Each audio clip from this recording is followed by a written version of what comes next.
YouTube channel पीवीजी tricky classes में आज हम लोग क्लास 10th का एनसीईआरटी लेसन 11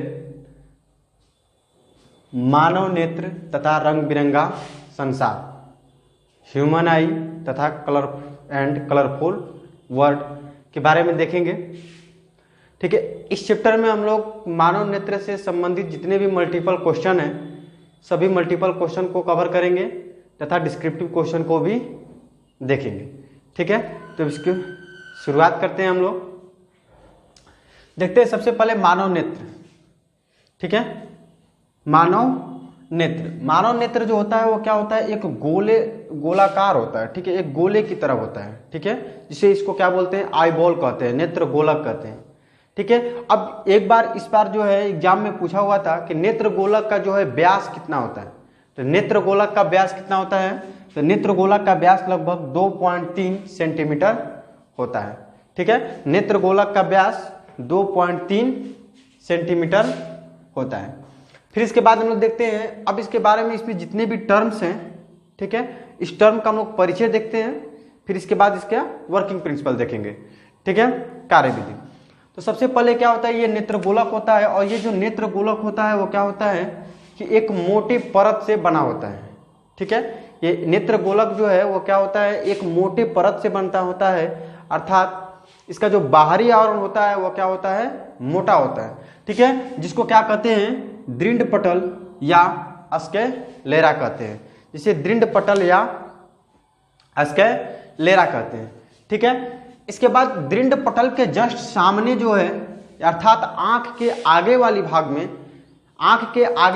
में क्या होता है, एक उभरा हुआ भाग होता है। ठीक है, जिसको क्या कहते हैं, कार्निया कहते हैं। आंख का उभरा हुआ भाग होता है जिसे कार्निया कहते हैं। जब भी किसी वस्तु से प्रकाश हमारी आंखों पे पड़ता है तो सबसे पहले वो किससे होकर गुजरता है, तो कार्निया से होकर गुजरता है। ये भी एग्जाम में पूछा हुआ क्वेश्चन है मल्टीपल के रूप में कि जब भी प्रकाश हमारी आंखों पर पड़ता है तो सबसे पहले किससे होकर गुजरता है, तो आंख की कार्निया से होकर गुजरता है। ठीक है, अब जस्ट कार्निया के बाद जो होता है वो क्या होती है कि आइरिस होती है, परितारिका जो एक डायफ्राम के रूप में होती है। ठीक है, जिसे आइरिस या परितारिका कहते हैं। ठीक है, यह क्या करता है, आइरिस और परितारिका के बीच में जो होता है वो क्या होता है, एक छोटा सा काला छिद्र टाइप का होता है। ठीक है, जिसे क्या कहते हैं, पुतली कहते हैं। ठीक है, छिद्र टाइप का होता है काला, जिसको पुतली कहते हैं। काला इसलिए होता है क्योंकि ये प्रकाश का क्या करता है, अवशोषण करता है, अर्थात इससे होकर प्रकाश परावर्तित नहीं होता है। अब ये परितारिका जो है वो क्या करती है कि पुतली को क्या करती है, कंट्रोल करती है। पुतली को कंट्रोल करती है, अर्थात जब भी हम लोग धूप में जाते हैं तो क्या होती है कि सिकुड़ जाती है, और जब हम लोग क्या करते हैं कि घर में आते हैं या किसी छाए जगह पे जाते हैं तो क्या होती है, फैल जाती है। ठीक है, तो हम यही कारण है कि जो हम लोग देखते हैं कभी कभी कि बाहर से अगर आते हैं धूप से तो अचानक हमको घर में जाने के बाद या रूम में जाने के बाद कोई वस्तु साफ साफ दिखाई नहीं देती है कुछ देर तक। इसका मतलब यही होता है कि ये जो होती है वो पूरी तरह से सिकुड़ जाती है और कुछ समय बाद दिखाई देता है, क्योंकि वो धीरे धीरे क्या करती है, खुलती है। ठीक है, तो पुतली का काम यही है। पुतली जो होती है वो क्या करती है, प्रकाश को नियंत्रण करती है। ठीक है, पुतली जो होती है वो क्या करती है, प्रकाश को नियंत्रण करती है। अब इसके बाद जो होता है, पुतली के बाद ये हो गया परितारिका। परितारिका के बाद क्या होता है, ये होता है सिलियरी मांसपेशियां। सिलियरी मांसपेशियों का काम है। ठीक है, सिलियरी मांसपेशियां जो होती है, परितारिका के बाद क्या होती है, परितारिका से लगी हुई एक सिलियरी मांसपेशियां होती है। सिलियरी मांसपेशियां जो होती हैं वो नेत्र लेंस से जुड़ी होती है। वो नेत्र लेंस को बड़ा या छोटा करती है। जैसे मान लीजिए कि कहीं हमको दूर की वस्तु को देखना होता है तो कभी नजदीक की वस्तु को देखना होता है, तो सिलियरी मांसपेशियां जो है उस लेंस को क्या करती है, कंट्रोल करती है, अर्थात लेंस को पतला और मोटा करने का काम करती है। ठीक है, अब इसमें हम लोग ये भी याद रखेंगे कि नेत्र लेंस जो होता है वो क्या होता है, नेत्र लेंस ये क्रिस्टलीय लेंस जो होता है उत्तल लेंस होता है। ठीक है, और ये क्या जिलेटिन जैसे मुलायम पदार्थ से बना होता है। यह जिलेटिन जैसे मुलायम पदार्थ से बना होता है। इसमें क्या होता है कि जो भी ये सिलियरी मांसपेशियां जो है वो क्या होती हैं कि इसको जब भी सिकुड़ जाती है फिर क्या होती है, फैल जाती है। तो सिकुड़ने और फैलने के क्रम में नेत्र लेंस जो होता है वो मोटा और पतला होते जाता है। ठीक है, तो जब भी नेत्र लेंस मोटा हो जाता है तो मोटा हो जाता है, इसका मतलब कि इसकी जो मोटा होने के क्रम में यहाँ जो ये वाला पार्ट होता है ये क्या होता है, छोटा हो जाता है। मोटा होने के क्रम में इसकी वक्रता केंद्र जो होता है वो छोटा होता है, और हम लोग जानते हैं कि वक्रता केंद्र की आधी होती है वक्रता त्रिज्या। ठीक है, ठीक है। तो वक्रता त्रिज्या जो होती है उसकी छोटी हो जाएगी, और वक्रता त्रिज्या का आधी क्या होती है, फोकस दूरी होती है। तो फोकस दूरी क्या हो जाएगी, घट जाएगी। तो जब लेंस मोटा होगा तो फोकस दूरी क्या हो जाएगी, घट जाएगी। और जब लेंस क्या होगा, पतला होगा, जैसे मान लीजिए कि जो भी लेंस ये क्या होगा, ऐसे अगर हो जाए तो फोकस दूरी क्या होती है, ऐसे बढ़ जाएगी, अर्थात वक्रता केंद्र बढ़ जाएगा। वक्रता केंद्र अर्थात वक्रता त्रिज्या बढ़ जाएगी। जब वक्रता त्रिज्या बढ़ जाएगी तो क्या हो जाएगी, फोकस दूरी बढ़ जाएगी। तो हम लोग जानते हैं कि जब लेंस मोटा हो जाता है तो फोकस दूरी क्या होती है, घट जाती है, और जब लेंस पतला होता है तो फोकस दूरी क्या होती है, बढ़ जाती है। और ये काम सिलियरी मांसपेशियां करती है। सिलियरी मांसपेशियां का काम यही है कि नेत्र लेंस को क्या करना है, उसकी फोकस दूरी को बढ़ाना और घटाना, जिसकी सहायता से हम लोग दूर या निकट की वस्तुओं को स्पष्ट रूप से देख सकते हैं। ठीक है, अब इसके बाद क्या होता है, इसके बाद जो होता है वो क्या होता है, एक नेत्र लेंस में सबसे निचली सतह जो होती है, अर्थात नेत्र लेंस में जो ये आई है क्रिस्टलीय लेंस, इसके जस्ट सामने जो होता है पीछे की तरफ क्या होता है, एक भाग रेटिना होता है। ठीक है, जिसको दृष्टि पटल या रेटिना कहते हैं। जब भी प्रकाश आता है तो इससे अपवर्तन के बाद इसका जो प्रतिबिंब होता है वो कहाँ बनता है, रेटिना पर ही बनता है, जिसे दृष्टि पटल या रेटिना कहते हैं। रेटिना के मध्य बिंदु में एक थोड़ा सा उभरा हुआ भाग होता है जिसे क्या कहते हैं, पीत बिंदु कहते हैं। पीत बिंदु पर किसी भी प्रकाश, जब भी हम लोग यहाँ पे इमेज बनता है तो इमेज का प्रमुख भाग जो है, आंख जो है उसको ऐसी समायोजित कर देती है। आंख का प्रमुख भाग जो होता है ज्यादातर यहीं पे क्या होता है, पीत बिंदु पर बनता है। फिर पीत बिंदु के नीचे हम थोड़ा सा आते हैं, तो पीत बिंदु के नीचे जो होता है ये वाला पार्ट यहाँ पे शंकु के आकार का ऐसे होता है, शंकु के आकार का होता है। इस शंकु के आकार को हम लोग क्या बोलते हैं, अंध बिंदु कहते हैं। यदि इस पर प्रकाश का, यदि कोई इमेज इस पर बनता है, अंध बिंदु पर यदि कोई इमेज बनता है तो उसको ये प्रकाश तंत्र या प्रकाश स्नेही जो है वो क्या करती है, उसको सूचित नहीं कर पाती है। अर्थात यही कारण होता है कि जब भी यहाँ पे अगर इमेज बनता है तो हमको वो इमेज दिखाई नहीं देता है, अर्थात मस्तिष्क हमारा जो है उसको जज नहीं कर पाता है कि ये इमेज बना हुआ है या नहीं बना हुआ है। ठीक है, अब इसमें क्या होता है, प्रकाश तंत्र और स्नायु होता है, जिसे प्रकाश स्नायु या दिक् तंत्रिका कहते हैं। ठीक है, ये क्या काम करता है कि जब भी प्रकाश इससे बनती है, जब भी इसे इमेज रेटिना पर बनता है तो इससे प्रकाश जो है रेटिना पर जब भी बनता है इमेज, तो उस इमेज को क्या करती है कि हमारे मस्तिष्क को प्रकाश स्नायु या दिक् तंत्रिका की मदद से सूचित किया जाता है। ठीक है, सूचित करती है। तो ये हो गया हमारा टोटल परिचय। ठीक है, पित्त बिंदु देख लिए, दृष्टि पटल देख लिया, स्नायु। अब हम लोग मल्टीपल क्वेश्चन में पूछा जाने वाला 2 क्वेश्चन है। जैसे पहला क्वेश्चन यहाँ पे कि जब भी नेत्र लेंस और रेटिना के बीच जो होता है वो कौन सा द्रव भरा जाता है, कचाप द्रव होता है। नेत्र लेंस और रेटिना के बीच कचाप द्रव भरा जाता है। ठीक है, और नेत्र लेंस और ये क्या होता है, कार्निया, नेत्र लेंस और कार्निया। तो नेत्र लेंस और कार्निया के बीच जलीय द्रव भरा जाता है, जिसे क्या कहते हैं, नेत्रोद कहते हैं। अब कचाप द्रव में विट्रिस ह्यूमर होता है। कचाप द्रव में क्या होता है, विट्रिस ह्यूमर होता है, जबकि जलीय द्रव में क्या होता है, एक्वियस ह्यूमर होता है। ठीक है, तो कचाप द्रव में विट्रिस ह्यूमर होता है और जलीय द्रव में एक्वियस ह्यूमर होता है। ठीक है, यहां तक हम लोग क्या किए, इसका परिचय देख लिए सब कुछ का, कार्निया, पुतली, परितारिका, कचाप द्रव, क्रिस्टलीय लेंस, दृढ़ पटल, दृष्टि पटल, पीत बिंदु, अंध बिंदु और प्रकाश स्नायु।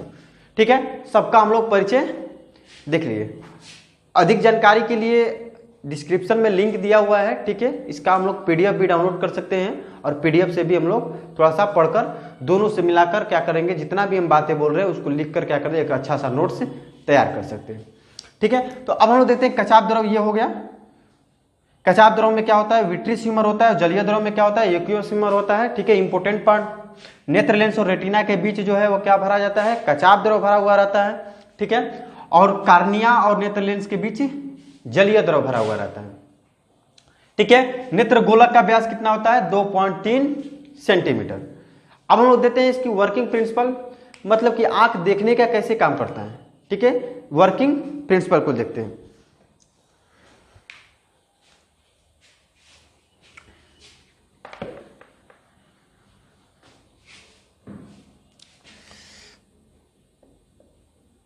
देखने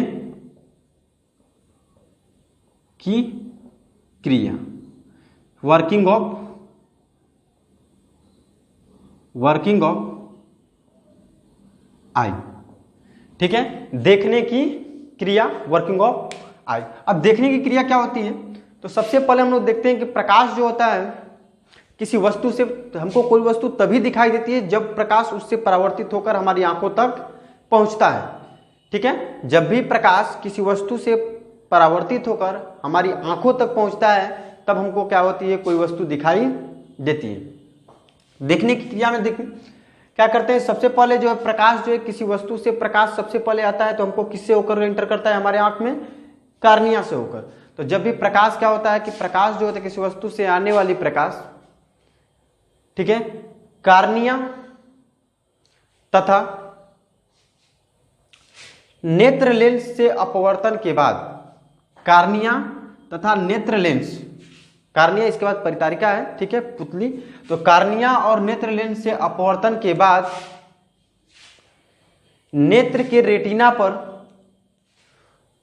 वस्तु का प्रतिबिंब जो वास्तविक और छोटा बनता है, ठीक है। कार्निया और नेत्र लेंस से अपवर्तन के बाद जब किसी वस्तु से प्रकाश नेत्र पे पड़ती है तो प्रकाश कार्निया और नेत्र लेंस से अपवर्तन के बाद रेटिना पर वास्तविक और उल्टा तथा छोटा प्रतिबिंब बनती है, ठीक है। अब इसको जो है प्रकाश स्नायु या दिक् तंत्रिका की मदद से हमारा मस्तिष्क जो है वो क्या करता है, हमारा मस्तिष्क जो है उसको वास्तविक को क्या कहता है, बड़ा देखने की अनुभूति प्रदान होती है, वास्तविक और सीधा तथा बड़ा देखने की अनुभूति प्राप्त होती है। इस तरह से यहां से जब अपवर्तन के बाद रेटिना पर प्रतिबिंब बनता है तो क्या बनता है, वास्तविक उल्टा और छोटा बनता है, ठीक है। लेकिन मस्तिष्क जो है हमारा वो क्या होती है, सीधा और बड़ा देखने की अनुभूति करता है। किसी वस्तु से प्रकाश हमारी आंखों तक पहुंचता है, आंख पर पड़ती है तो वे क्या होती है, कार्निया तथा लेंस से अपवर्तन के बाद रेटिना पर पड़ती है और रेटिना पर प्रतिबिंब जो है वस्तु की अपेक्षा उल्टा तथा छोटा बनता है, परंतु मस्तिष्क में वस्तु का सीधा और बड़ा देखने की संवेदना होती है, ठीक है। ये रहा वर्किंग प्रिंसिपल। तो इस तरह से हम लोग ह्यूमन आई को देखें, ठीक है, मानव नेत्र को, इसके टोटल पार्ट्स को देखें, मल्टीपल क्वेश्चन भी देखें और डिस्क्रिप्शन में लिंक है, इसका हम लोग पीडीएफ भी ले सकते हैं, पीडीएफ भी प्राप्त करके इसको अच्छी तरह से देख सकते हैं, ठीक है। फिगर को अच्छी तरह से बना लें, इसमें प्रत्येक पार्ट को हम लोग देख लें। अब इसके बाद देखते हैं हम लोग असमंजन क्षमता, नेत्र की असमंजन क्षमता। तो हम लोग आंख द्वारा अपनी सिलेरी मांसपेशियों के तनाव को घटा बढ़ाकर दूर या निकट की वस्तुओं को साफ साफ देखने की क्षमता को हम लोग क्या बोलते हैं, असमंजन क्षमता कहते हैं। आंख द्वारा सिलियरी मांसपेशियों के तनाव को घटा या बढ़ाकर दूर या निकट की वस्तुओं को साफ साफ देखने की क्षमता को हम लोग क्या बोलते हैं, नेत्र की असमंजन क्षमता कहते हैं, नेत्र की असमंजन क्षमता कहते हैं। जैसे मान लीजिए सिलियरी मांसपेशियां, तो जब भी वस्तु दूर या निकट है तो ये क्या होती है, सिकुड़ती और फैलती है। ये जो डायफ्राम के रूप में होता है, परितारिका भी क्या होती है, सिकुड़ती और फैलती है। तो ये सिलियरी मांसपेशियां जब सिकुड़ जाती है तो क्या होती है कि लेंस मोटा हो, सिकुड़ जाती है तो लेंस क्या होता है, जब ही ये सिकुड़ेगी मतलब कि ये छोटा होगा तो लेंस क्या होगा, पतला होगा, अर्थात इसकी फोकस दूरी बढ़ जाएगी, तो उस समय दूर की वस्तुओं को देखेगी। और जब ये लेंस क्या होगा, जब ये थोड़ा सा नीचे आएगा मतलब कि ये थोड़ा सा फैलेगा तो लेंस क्या हो जाएगा, मोटा हो जाएगा। अब मोटा हो जाएगा तो फोकस दूरी घट जाएगी, और फोकस दूरी घटने के बाद ये क्या करेगी, उस समय निकट की वस्तुओं को स्पष्ट रूप से देखेगी, ठीक है। तो आंख द्वारा सिलेरी मांसपेशियों के तनाव को घटा या बढ़ाकर दूर या निकट की वस्तुओं को साफ साफ देखने की क्षमता को हम लोग क्या बोलते हैं, असमंजन क्षमता कहते हैं, ठीक है। अगला पॉइंट देखते हैं। अगला पॉइंट है दूरबिंदु, दूरबिंदु, फार पॉइंट, दूर बिंदु। दूरबिंदु क्या होता है, वह दूरतम बिंदु या वह अधिकतम बिंदु जहां तक नेत्र बिना असमंजन क्षमता की, ठीक है, वह दूरतम बिंदु जहां तक नेत्र बिना असमंजन की स्पष्ट रूप से देख सकता है उसे क्या कहते हैं, दूरतम बिंदु कहते हैं, अर्थात दूरबिंदु कहते हैं, ठीक है। वह दूरतम बिंदु जहां तक नेत्र बिना असमंजन के साफ साफ देख सकता है उसे क्या कहते हैं, दूर बिंदु कहते हैं। और दूर बिंदु किसी आंख का, स्वस्थ आंख का या सामान्य आंख का दूर बिंदु जो होता है वो क्या होता है, अनंत पर होता है। ठीक है, अगला देखते हैं निकट बिंदु। निकट बिंदु, ठीक है, निकट बिंदु वह बिंदु जहां, वह निकटतम बिंदु जहां तक नेत्र जो है बिना तनाव के स्पष्ट रूप से देख पाता है उसे हम लोग क्या करते हैं, निकट बिंदु कहते हैं। वह निकटतम बिंदु जहां तक नेत्र बिना तनाव के स्पष्ट रूप से देख पाता है उसे हम लोग क्या कहते हैं, निकट बिंदु कहते हैं। सामान्य नेत्र के लिए निकट बिंदु कितना होता है, 25 सेंटीमीटर होता है। सामान्य नेत्र के लिए निकट बिंदु जो होता है वो कितना होता है, 25 सेंटीमीटर होता है, अर्थात 25 सेंटीमीटर। कभी कभी मल्टीपल में 25 सेंटीमीटर को ऐसे भी दे सकता है मीटर। ठीक है, तो याद रखना 25 सेंटीमीटर या 0.25 मीटर। अब हम लोग देखते हैं दृष्टिपरास, रेंज ऑफ विजन। अगला पॉइंट देखते हैं, दृष्टिपरास, रेंज ऑफ विजन। दृष्टिपरास, रेंज ऑफ विजन। ठीक है, दृष्टिपरास क्या होता है, दूर बिंदु और निकट बिंदु के बीच की दूरी को क्या करते हैं, दृष्टिपरास कहते हैं। दूर बिंदु और निकट बिंदु के बीच की दूरी को हम लोग क्या कहते हैं, दृष्टिपरास कहते हैं, रेंज ऑफ विजन करते हैं। अर्थात मान लीजिए कि जैसे कि वो अधिकतम दूरी अनंत तक देख पाता है, ठीक है, वह अधिकतम दूरी मान लीजिए निकटतम दूरी जो है 25 सेंटीमीटर तक वह देख पाता है, और दूरतम बिंदु जो होता है, दूरतम बिंदु वो क्या होता है, दूरतम बिंदु जो होता है अनंत पर होता है। ठीक है, तो दूरतम बिंदु अर्थात 25 सेंटीमीटर और अनंत के बीच की जो दूरी होती है, ये जो दूरी होती है उसको क्या बोलते हैं, रेंज ऑफ विजन, अर्थात दृष्टिपरास। ये भी मल्टीपल में पूछा हुआ है कि दूरतम और निकटतम बिंदु के बीच की दूरी को हम लोग क्या कहते हैं, दृष्टिपरास कहते हैं। ठीक है, तो आज हम लोग ह्यूमन आई, असमंजन क्षमता, निकट बिंदु, दूर बिंदु और दृष्टिपरास, इतने टॉपिक को हम लोग कवर किए। ठीक है, अगले वीडियो में हम लोग देखेंगे डिफेक्ट ऑफ विजन, दृष्टि दोष। ठीक है, तो आज के लिए बस इतना ही, फिर देखेंगे हम लोग नेक्स्ट वीडियो में। थैंक्स।